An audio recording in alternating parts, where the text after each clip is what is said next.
Creating your own basic rig UI with Python is not that hard. Whether the customizations of the Rigify add-on are not enough for you, or you want to get a deeper understanding of what Rigify does, in this video, I'll go over the basics how you can set up your own rig UI. If you're new here, I'm Victor Stepanoff, and I love helping artists learn the Python programming language. Let's jump in. Okay, now I am in Blender 4.1. I'm going to first make sure that I have the Rigify add-on enabled, so I'll go into Edit, Preferences, and then hit Add-ons and search for Rigify. Make sure that's enabled. We're going to be using that in just a minute to set up our rig. So I'm going to close that. I'm going to select everything and delete. And I'll add a new armature, basic, and then human. So I got this basic human here, and I'm going to go ahead and generate the rig. I'm gonna scroll down. Here and then hit generate rig. So now we have this rig right here. And if we go into the sidebar right here, you can see that we have this rig layers panel. And we're going to be creating our own in this video to see how this all works. I'm going to go ahead and go into the scripting workspace. And I'm going to scroll in right here to get a closer look at the rig. And if you don't know, you can actually see all the UI that's getting generated by Rigify. For example, if you go right here, select this drop down, and it's going to get this rig UI. Now it's going to have a ton of code here, and it's going to define all the panels and all the different things that you can do to this rig. One of the key things here is at the very top actually is the rig ID, and you can find this in the properties of the rig. Now I'm going to go into custom properties, and you can see it's that right there. So that's exactly the same thing. And this allows Blender to understand which UI belongs to which rig, right? We'll be actually using this for our own panel as well. Now this layers menu that you saw right here. So this layers menu right here is defined way at the very bottom of this file. I think it's right here. Yeah, so this has some code right here. It's organized in a special way. We're going to be making it a lot simpler than this right here.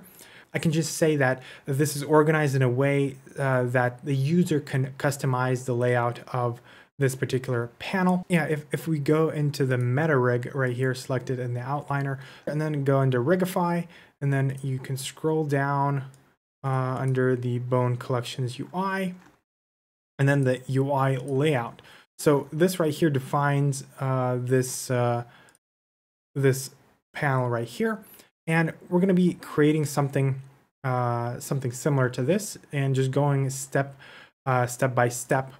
And trying to understand how all of this works. All right, let's get a new file going right here. So I'm gonna create a new file, and I'm gonna paste in some code that I already have ready for you, so we don't need to start off with a blank slate. And here is the code right here, and this defines our new panel. Now at the very top, I'm importing BPY that allows us to get to give Python the ability to work with Blender.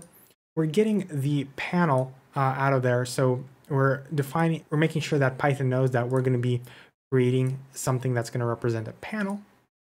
At the very top right here, we're defining where exactly our panel is going to be located in, and the very top thing is the BL space type, which is the 3D view. So we want to locate our panel in the 3D view, and then each part of Blender has regions, and I'm gonna be using the sidebar. So UI, actually, if you look in the documentation, it means that, hey, this panel should be in the sidebar.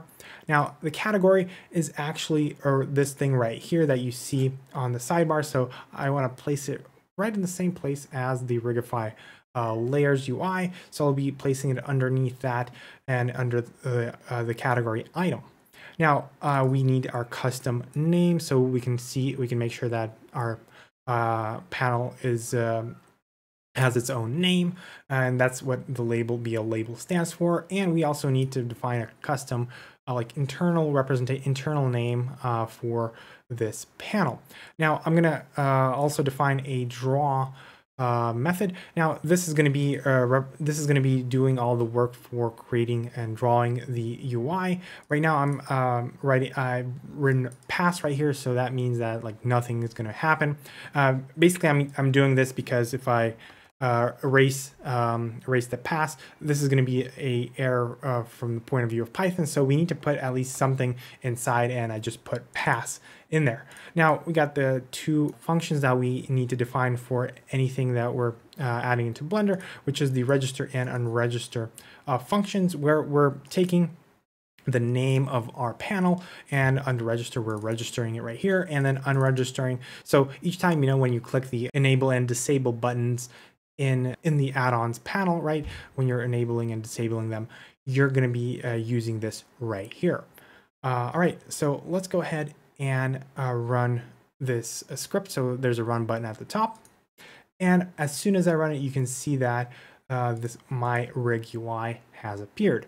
But you probably can notice that for some reason the other Rigify's UI is not available. And that's because we're currently, we have selected the meta rig, and the rig UI is defined for the rig right here. So as soon as I select the rig, now we get the rig layers and we get the my rig UI. To achieve the same behavior as the rig layers panel, so when selecting the meta rig, that panel disappears. Now we would need to add some extra code here that's going to help us determine whether we have selected the correct armature. Now I'm going to go ahead and actually copy the code from the rig UI. So I'm going to find the rig layers class right here, and there's this pull method right here. I'm going to go ahead and just select that and bring it on over into our own panel. So I'm just going to copy that like this, and we have that code here. Now, if you're just starting out with Python, this can look very complex, but let's go over it line by line to really understand what it does. I'm going to go ahead and just skip this. It's not as important for you to understand this at this point, but the main two lines here are these two returns. So this and this. This pull method in general tells Blender if Blender needs to be drawing and calling this draw method of our panel, and either it's going to return false. So right here, it's going to return it when something bad's going to happen. So when either one of these errors happen, it doesn't really matter what they mean at this point, but just think of it as if an error happens inside of this try. So Python is going to try to do something, so it's going to try to do this, and if it's going to happen, if there's an error that's going to occur, we're just going to say, yeah, don't draw this, so we're going to return false, and that's that.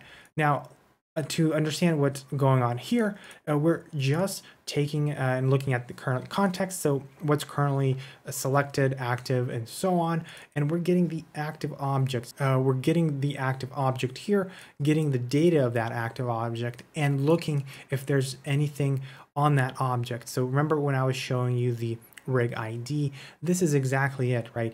It's looking if the active object has a custom property that's defined, that has defined rig ID, and not only that, it needs to equal this rig ID right here. Now we don't see any rig ID anywhere defined here, so we should just take it and go ahead and define it. And I'm gonna actually call it my rig ID to kind of prove to you that the name of this variable doesn't matter. It doesn't have to equal this. All right, so I'm going to take that, and I'm going to go ahead, either just copy this rig ID, so down here, copy it like that, or I can just take that ID from the other the generated code that was generated by the Rigify add-on. I'm going to add some quotes. I'm going to paste that in. And now I think everything should work as expected. Now I'm going to go ahead and run the script. And now the moment of truth, when I select the meta rig, now we only have transform under the item category. Let's select the rig and look at that. Now we have the rig layers and my rig UI as well. Okay, now that we can hide and unhide our panel when we select the correct rig, let's go ahead and add a simple button to hide the torso. Now I'm gonna go ahead and start right here.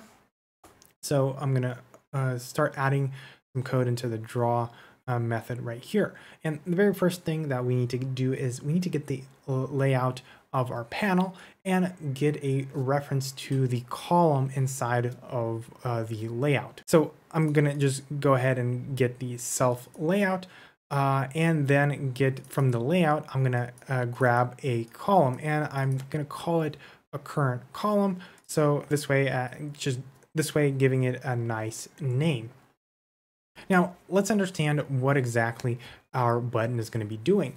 Let's go ahead and select that rig. So I have the rig selected, and I'm going to find the torso right here under bone collections, and I'm going to toggle this visible, this eye right here, hit that. And since we are in the scripting workspace, under the 3D viewport, we have the console, and under that we have the info panel, and then we have these commands right here. So a number of commands, not all commands, but some commands are going to be appearing right here when you're going to be doing something in Blender. So you can go ahead and just select this, copy it, and then paste it right there. Now I'm going to move this to the side. And so this is the command to toggle that visibility of the torso on and off. Let me get a better look right here. And you can actually test how this works. In the console right here, interactive Python console, I'm going to paste in that. So that's disabled. So it actually ran the command, so there's nothing to disappear, right? So I'm going to hit the up arrow right here. This gives the ability for us to edit the previous command. I'm going to delete the false and write true. And now watch as I hit enter, you can see that the torso appears again. I'm going to go ahead and press the up arrow twice, so 1, 2, so I can go back in time in terms of commands, right? I'm going to hit false again, and that's going to disappear, right? So we're toggling on and off that torso. Okay, so we got that here. I'm going to go ahead and comment this out. So I'm going to add a hash character right there, and this means that Python is going to ignore this line, so it's invisible to that, but it's helpful for anyone reading your code. So it could be you or your buddy. So this way you can hide some code that you don't need anymore. Of course, better to just delete them sometimes, but for now we're going to be using this as a reference. And what we need is we need to get the torso collection. So I'm going to go ahead and select this part right here, and that's going to be our collection, and I'm going to name it bone collection, like so. And now we have now we need to add the button that's going to toggle this visibility of this collection. And to do that, we need to get a row from the column. So in the current column, we need to get a row, and I'm gonna call the row right here, and then I'm going to assign the result of that call to a new variable, call it current row. And since we're going to have multiple buttons on a single row, I want to get another row inside of this row. So it's like a nested row. You'll see how this works in just a second, like that. So from the column, we got the row, and from the row, we got another row inside of it. And now this is what we're going to be using to add our button. And we're going to be using the prop method right here, and we're going to be pointing it at the bone collection that we've created right here. So we're passing in the bone collection that we have selected, which is the torso, and this is visible. Remember that we were using that to toggle on and off using that property. I'm going to wrap it into some quotes right here, and then pass it in as the second argument. And I'm going to say that this is a toggle button, so when we press it on and off, right, it's going to be toggling. It's not just like a press button. And then we need to provide some text. This could be anything. I'm going to just copy that, for example, and let's go ahead and run the script. And now let's check out what our panel has. And so my rig UI now has a torso button Let me hit that. You can see that as I hit the button, the torso disappears and reappears. And let me update this slightly, and I'll create a new variable that's going to represent the torso name right there. So I'm going to call the variable collection name. I'm going to copy that torso right there, put it in the square brackets, and then I'm going to use that in the text right here. And let me rerun that. And you can see that we have the torso button still working. Now, we don't need this anymore, so I'm going to go ahead and get rid of it. I want to add another button to our panel, which the Rigify panel doesn't have, which is the solo button. Let's go ahead and find it in this armature menu. And this is the star right here, so solo. If I hit that, it will only display that particular collection. It's pretty cool, and I want to add that button as well. I'm going to go ahead and copy the command again from the info panel, paste that in for us right there. Then I'm going to just comment that out for now, and I want to add this button on the left of our toggle button for visibility. Now, since we're working with the same collection, I could go ahead and easily just copy the code that represents the is visible button, the toggle, and I'm gonna just copy that, set it to is solo.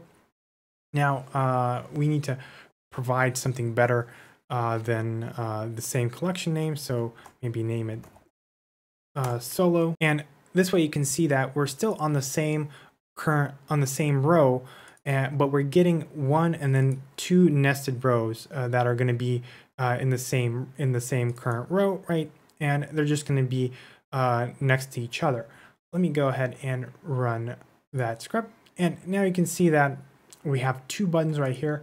One does the solo, and one enables and disables that collection. Now this is neat, but it would be cooler if we could have this similar icon as we do in the panel. So if you notice that the panel has a star, and it would be cool if we could get a star right here as well.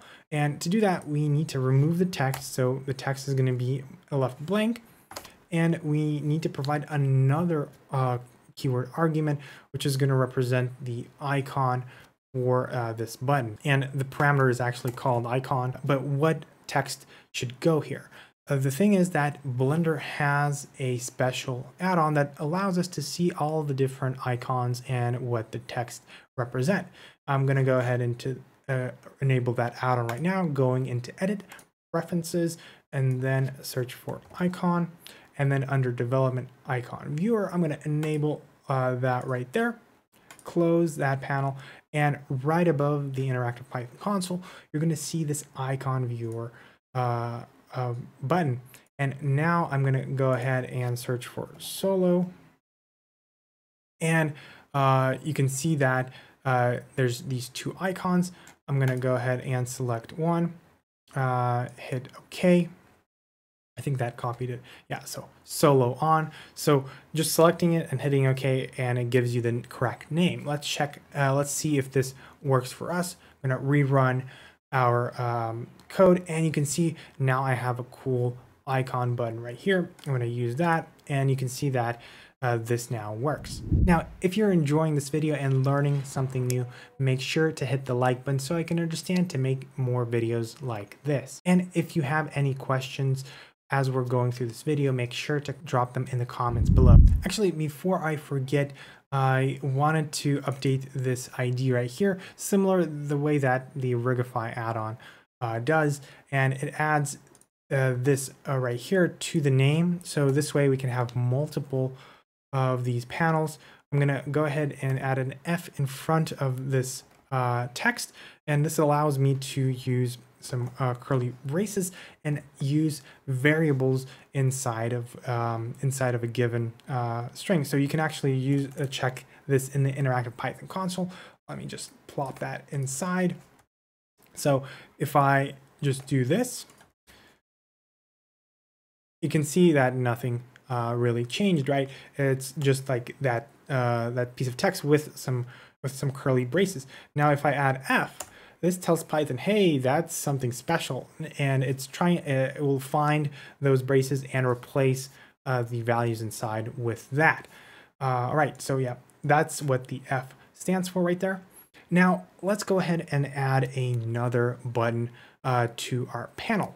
I'm going to go ahead and add one right underneath here. And one of the things that we need to do is we need to separate the buttons into groups, and I need to add a separator. And we're going to be doing that by adding one to the current column.